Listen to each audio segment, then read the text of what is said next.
Hi everyone, welcome back to the All Inclusive podcast. On today's episode, I'm joined by Sunaina Kohli, a Global Inclusion Strategist and founder of The Human Difference. With over 15 years of experience in DEI leadership, Sunaina has worked with some of the world's top brands, including ASOS and VF Corporation. She's also a fellow at the RSA, where she's been involved in driving social impact initiatives globally. Sunaina is passionate about creating inclusive cultures and driving change through human connection. Today, we're going to be exploring that question: is burnout inevitable for DEI leaders? Sunaina shares her personal journey through burnout, the lessons she's learned, and actionable advice for leaders looking to prioritise their well-being whilst advancing DEI efforts. As always, before jumping into the video, make sure you hit that subscribe button, turn on your notification bell, and follow your favourite podcast platform so that you never miss an episode. That being said, let's jump in. Hi, Sunaina. Hi, Natasha. Welcome to the All Inclusive podcast. Thank you. This has been a long time coming. I'm so excited to do this today. I know. I think it must have been like over a year ago we first initially connected, and to have you on the podcast, and now it's Wasn't I actually back in happening. Switzerland? Yeah. Oh my gosh, yeah, it's more than a year. Yeah, okay. Let's do this. No, so I'm totally ready for this conversation. Let's kick things off and tell our listeners a little bit more about yourself and your journey into DEI. Sure, thank you. So I've been a DEI professional around the world for the last 15 years. So I've served, I've climbed up that DEI ladder and been a leader for the most part. I've worked in the US on global DEI strategies back in the day where DEI was not a headliner conversation in the workplace. Also some wellbeing strategies as well. I've led work in the Middle East. I've worked in the fashion industry across Europe, based in Switzerland and most recently in the UK. And I put all of this together and I was like, what is missing in DE&I? And I realized that I feel from my own experience that we've been looking at it all wrong. And it's not the diversity targets and the quotas and the numbers that we need to go after first. I believe that the first place to start is with human connection. I believe inclusion and belonging are the absolute fundamentals before you invite or encourage any diversity to thrive in your business. If they don't feel included or that they belong, people will not stay. So I then went off and turned the side hustle into my now full-time gig. I'm a free-range human, as my friend Cheryl says. So I formed my own DEI consultancy called The Human Difference. We prioritize building human connection through inclusive cultures and moments like this, human to human. And we're trying to do good work to have a positive impact on the world around us. Oh, that's lovely. I mean, your experience is vast. As you've mentioned, it is a global one. And I know you've experienced a number of different things in this work, ups and downs, and challenges. One of the big things that I hear time and time again from leaders across the board, so not just in DEI, but in all different areas of a business, is that burnout. And it's a big topic these days, and we're encouraging mental wellness within the workplace. And so burnout does somewhat come hand in hand in those sorts of conversations. It's how do we prevent it? What are the triggers? So could you share a little bit more about your experience with burnout and how that's then impacted the way in which you work? Yeah, definitely. So I would say without a doubt, what led to my burnout was operating in an environment of exhaustion, constant on demand, switched on, trying to be everything to everyone. So we do tend to adopt a little bit of that as DEI professionals because our work is fueled by passion. And when you're fueled by passion, you're sometimes blinded by what it is that you need to stay healthy, be resilient, and take care of yourself. So, as I say, operating in a state of exhaustion, COVID came along, so that amplified whatever I was going through even more, took out any reserves in the tank. So at the end of COVID, a couple of other moments happened, life impacting moments. And when I returned back to work, I had nothing left in the tank to hold myself up. And so the first instance of a demand of my emotions and my capacity, I literally just burnt out seems to be a bit of a redundant word in this moment, because it literally felt like someone had pulled my plug out of the main grid. I lost my speech temporarily, and my hearing as well. I don't mean I lost my voice. I mean the connection between brain to my jaw. Literally, there was nothing. I could not move my jaw. I could not speak. Nothing came out. It was a temporary loss of speech and hearing.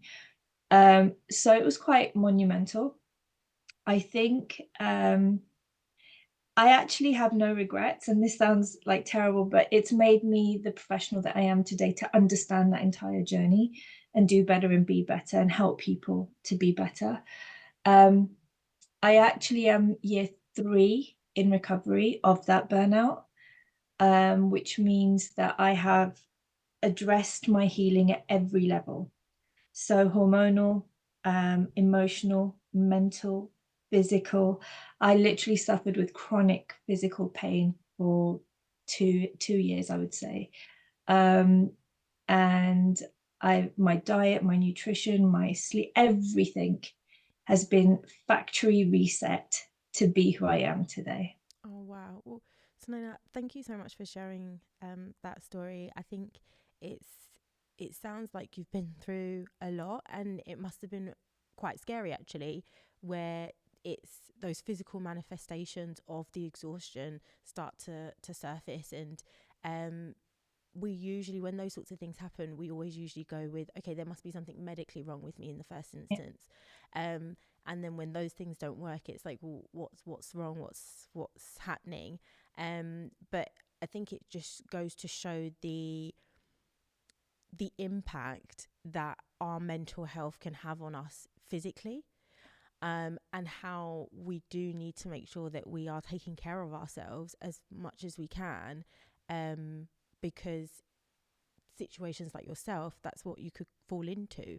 And I think a lot of people do experience it, and they just don't have the courage to speak up and say on it, as well.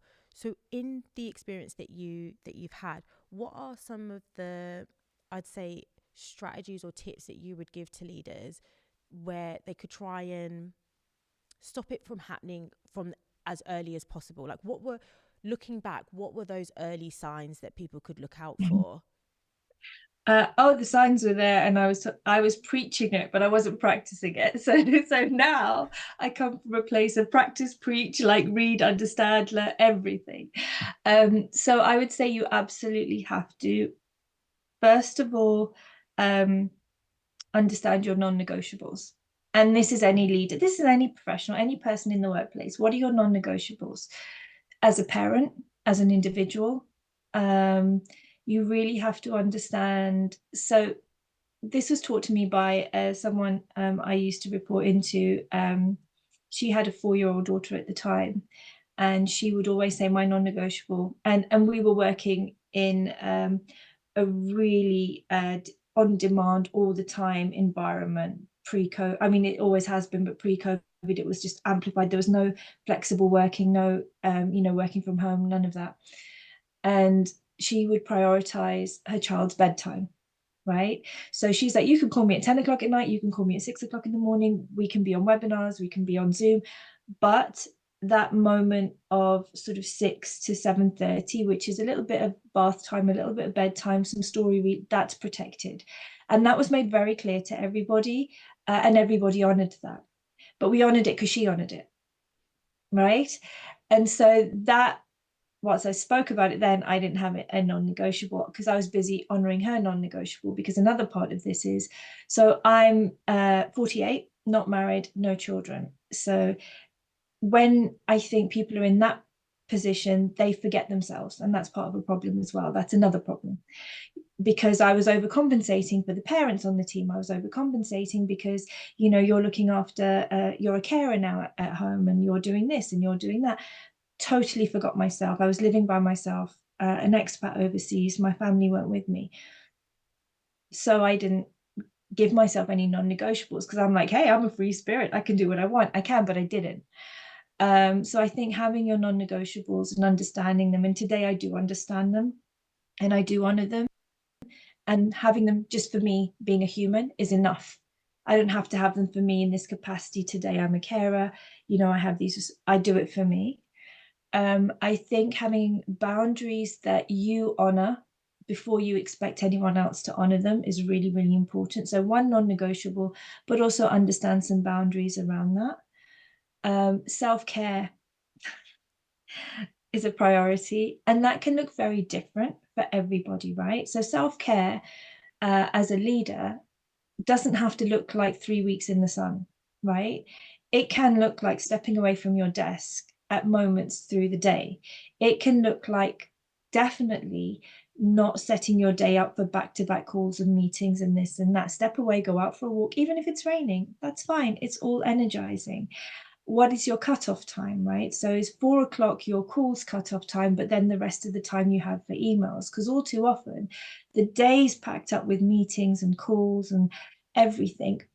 But then when do you actually catch up with the work that's in your inbox? And it just becomes a vicious cycle.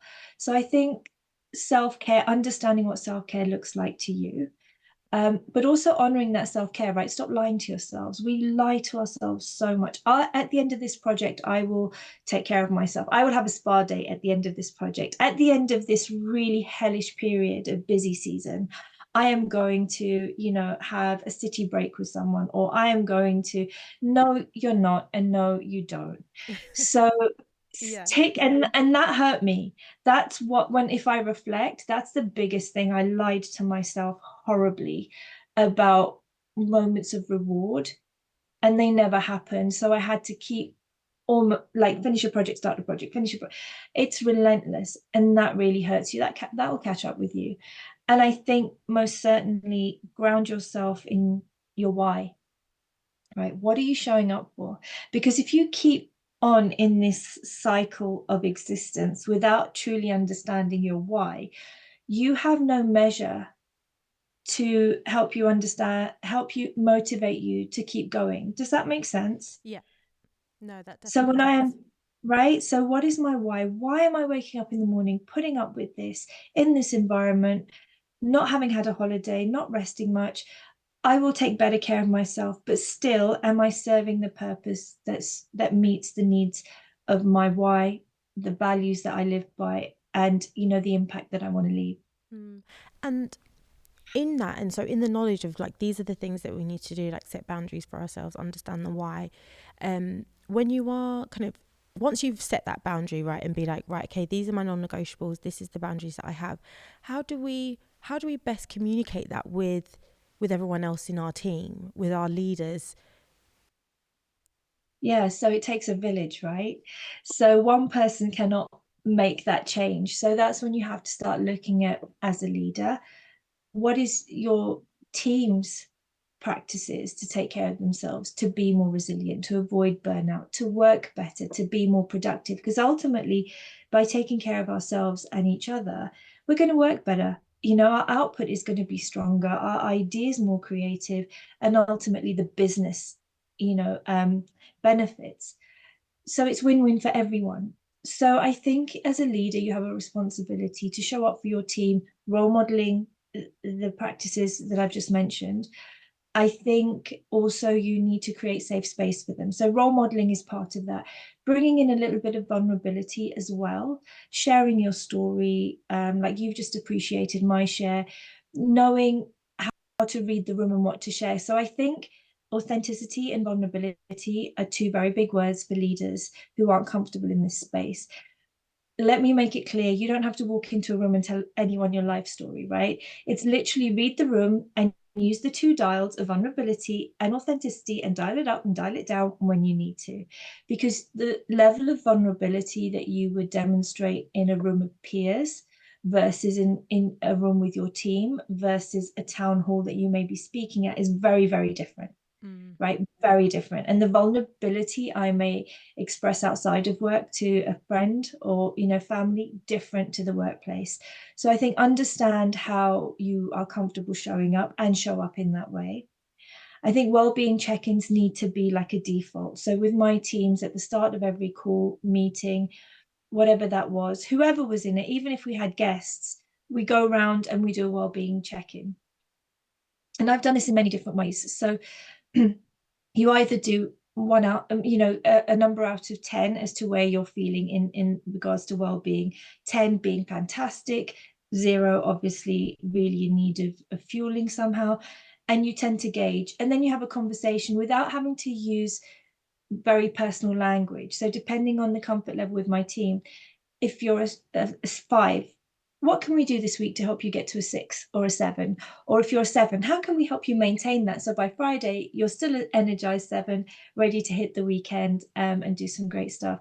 So I think normalize conversations like that about well-being check-ins. If it's a virtual environment, ask people to use emojis. So it doesn't have to be words. You don't have to dig deep and express yourself in ways that you may not be comfortable with, but find alternative ways to communicate that.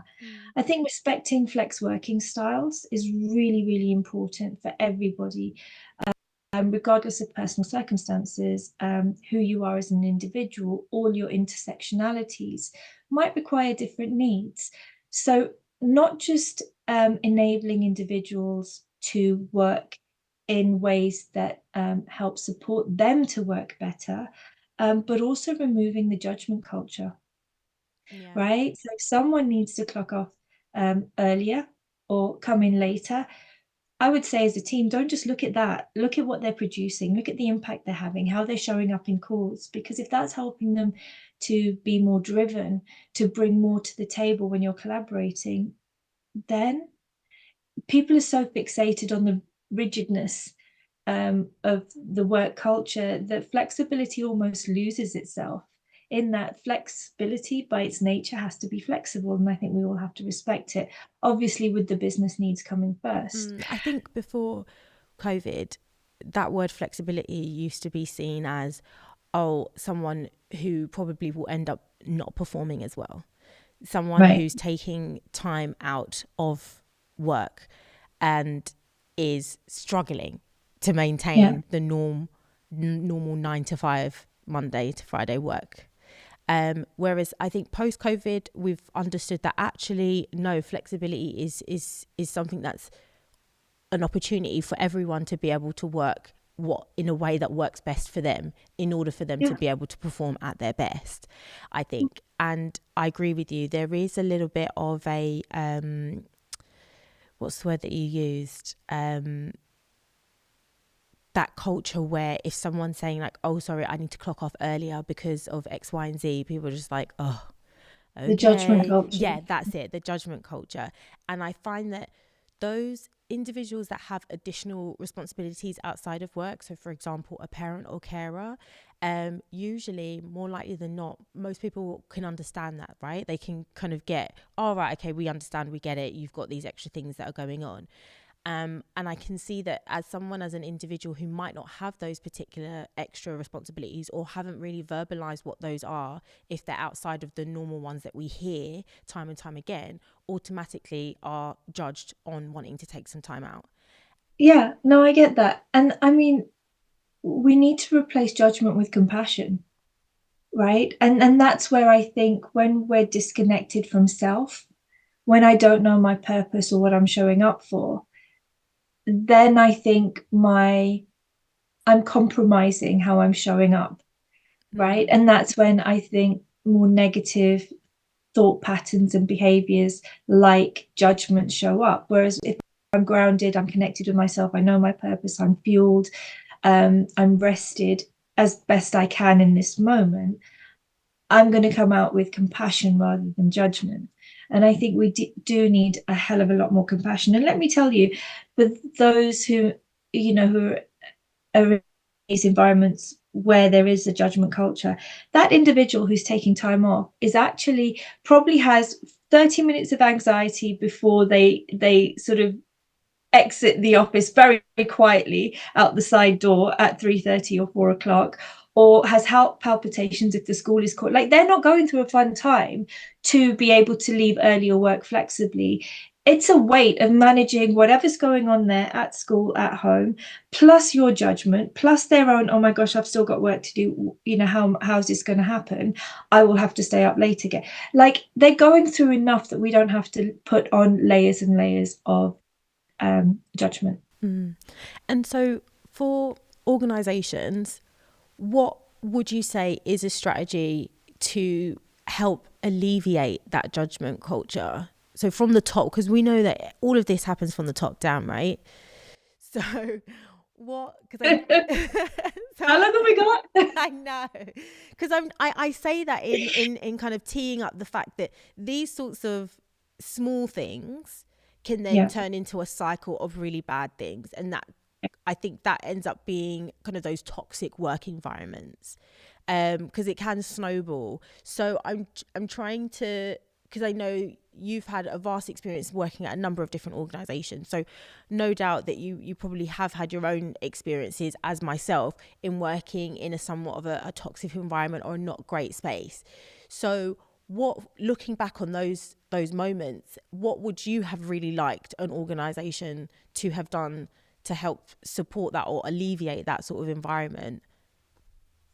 You know, it is so difficult to answer that question. This is the biggest, like, bone of contention in my work in 15 years, because people are always, especially leaders, what's the 3 things I need to do and everything will be okay? And you're like, no, not 3 things. It's not one thing. It's a movement. It's a culture, right? So you've actually pretty much sort of, and I'm not doing this for free advertising or marketing, but you've summed up why I created the human difference, right? Because we need to go back to human connection to understand what is important, the behaviors we need to bring in to the workplace, how we build inclusive cultures. It's mindsets, it's self-education, it's how you're showing up, it's connecting with yourself to know what your purpose is, again, what your values are, because our values as human beings are actually, we have healthy values, we're just not connected to them most of the time. So ground yourself in that, and then you sort of develop a culture that is more respectful, more accommodating, more compassionate.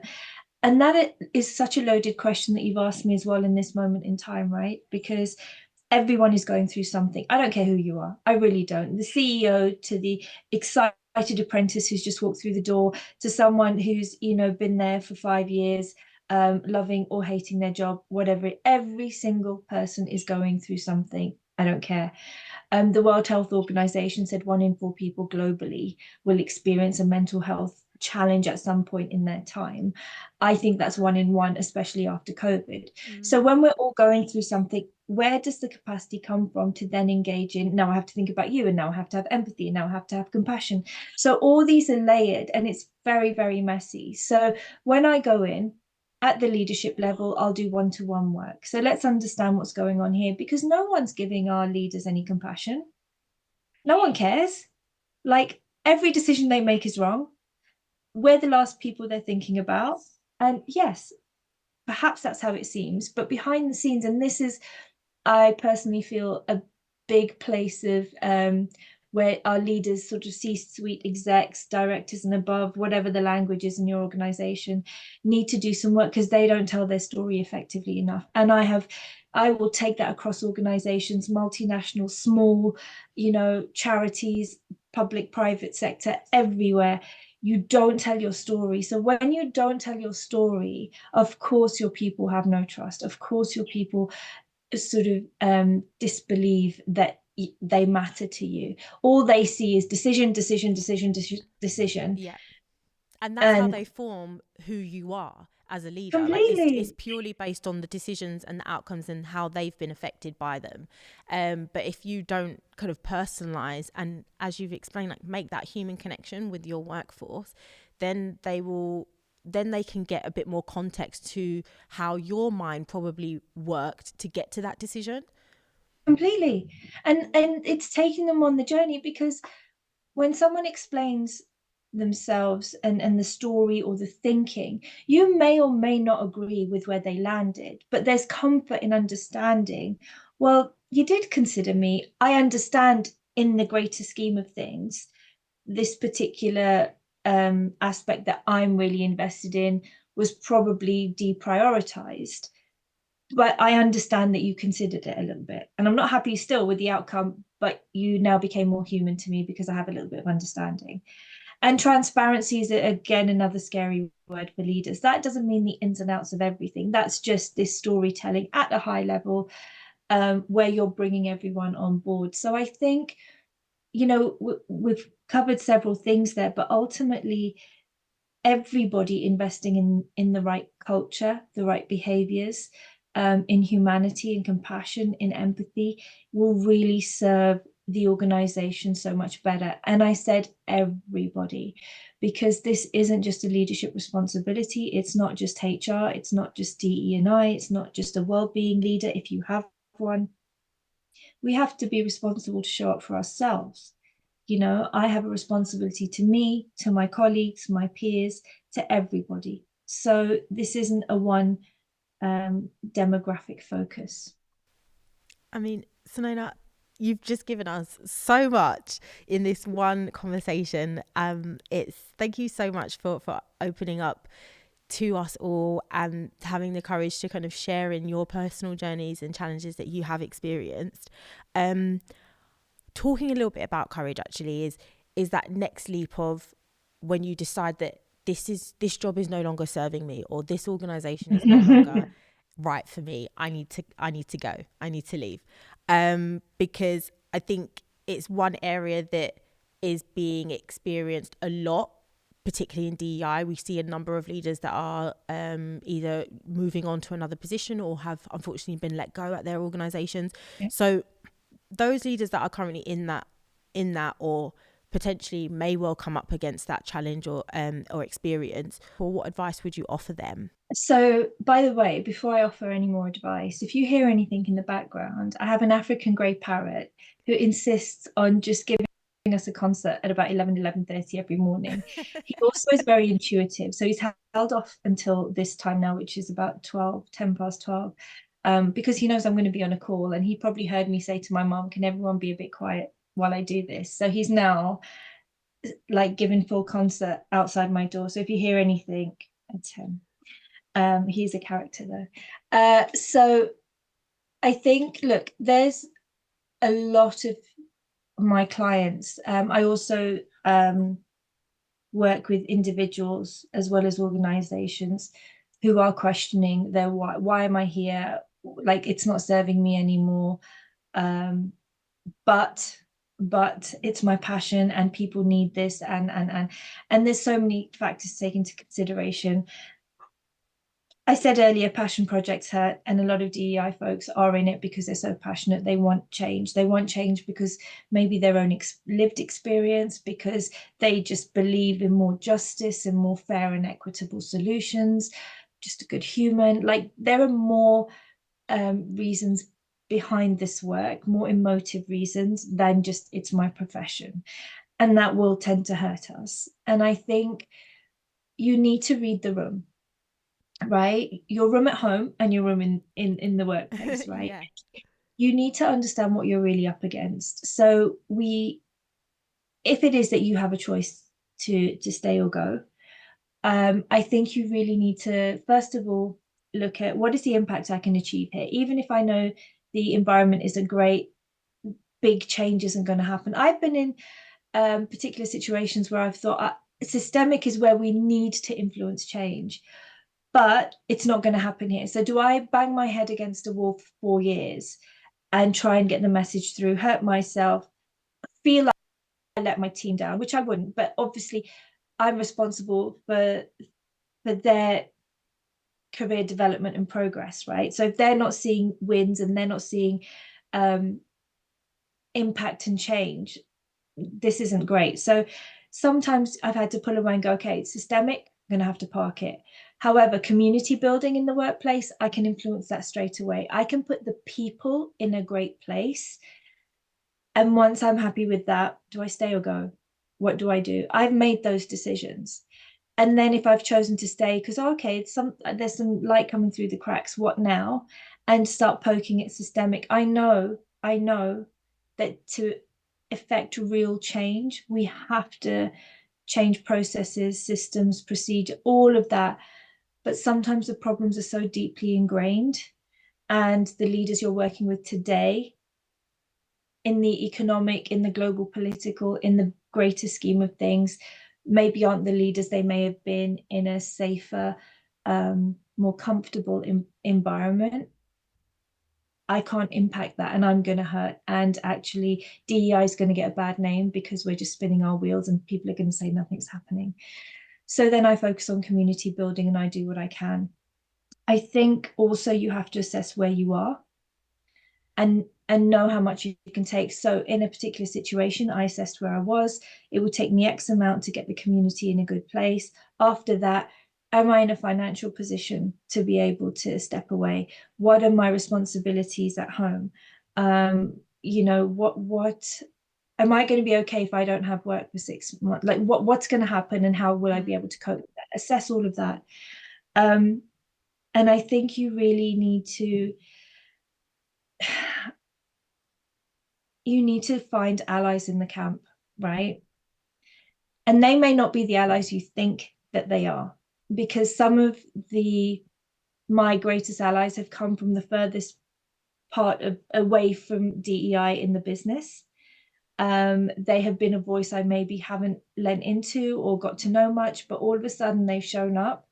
And it's actions, not just words, not people who are sweet talking, but people who are showing up for DEI, showing up for you, showing up for others on their team. But you're like, oh my gosh, you're an active ally. Can we talk? Find a safe space. And even if you're not sure if it's safe, just tease the conversation, right? Because having your own allies, peer level, above, whatever it is, in the workplace is really, really important to help you figure stuff out as well. But also your sanity check, your safety, helping you uplift your mood when it's really, really tough. The other thing is therapy. I swear by therapy. I had it for 6 years, and I think it was a game changer in how I showed up as a professional. So the crisis moments aside, I think it's great mental housekeeping to help you be a better person, a better leader, have healthier relationships, professionally and personally. It helped me even have more confidence to network better. And I think while you're in a compromised position in your workplace, if you are thinking about, I can't leave, but I need to do something, but I've applied for jobs, but all of these things, dig deep into networking, build that external network, get on LinkedIn. Some of my most incredible opportunities, clients, jobs, speaking opportunities, everything, LinkedIn. So, and I don't have a massive name. I'm not some, incredible influencer yet, working on it. But my point is that be seen, find that safety, the voices that you feel comfortable with, comment, engage. And it can just be an emoji to start with. You don't have to write an essay, but become part of an external network. Attend free events if you don't have a budget. If there is a budget, attend those HR events, get to know people, just get a feel for it. And really ask yourself, is this really where you want to be? Because the next role you step into, it could be the frying pan into the fire, right? And if you haven't done the hard work, and I have done that, I've stepped from what, and like, but because I had been through therapy, because I had a strong network, because the immediate 5 in my inner circle around me spoke sense, they propped me up, I watched them, I learned from them, because they were strong, a strong inner circle. I could carry myself through the next fire. But I'm proud of myself because I stepped in and I went, nah, not happening, not committing 5 years of my life here, let's go. Yeah. I had an exit plan straight away. But again, they say, oh my God, 48, haven't got children. But then I've done the things, I've been able to make big decisions that maybe I otherwise couldn't. So I think weigh everything up. If you can't leave anytime soon, therapy, build a network, find your allies, just have a safety zone that on a daily basis you can go and just dip into for 5 minutes, whatever it is. Have your well-being practices lined up. Understand what it is you need for fuel, and just take care of those around you. in the moments that you can. You can't be everything to everyone all the time. And absolutely pick your battles. Yeah. Like, you cannot take on the DEI world with no resources or limited resources, limited budget, up against the wind, uphill, in the dark, like it's raining, all of I this is know. happening. And I think be honest with yourself, because if any other part of your business was not given a budget, was a critical, business necessity, not given a budget and pretty lean on the ground with resources, I guarantee you that function will push back and say, we can only do this much. So you as DEI, don't try and take on the world. You can push back and you can say, well, I know you want to do all that, but literally with what I've got to work with, these are the two things happening this year, and own that. Well, Sunaina, I couldn't agree any more with everything that you said. I think you've offered us throughout this whole entire conversation some really great tips and advice to go back with for our listeners, and also for myself as well. I might not be a specific practitioner in DEI, but I think a lot of the things that you have said, just as simply as a leader and as a professional and a human being, like these are some of the things that we really need to kind of take stock on to ensure that our mental health is as best as it can be, and that we can, when we are confronted with any challenges, these are sort of the things that we can do to overcome them.